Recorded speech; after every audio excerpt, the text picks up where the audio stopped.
നിന്റെ പിച്ചകപ്പൂമേനി ഞാൻ സ്വന്തമാക്കും.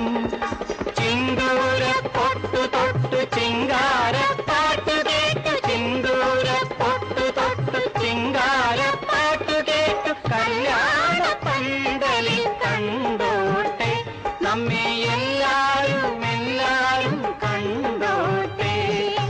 മുല്ലപ്പും പല്ലിലോ മുക്കൂറ്റിക്കവിളിലോ അല്ലിമലർമിഴിയിലോ ഞാൻ മയങ്ങി.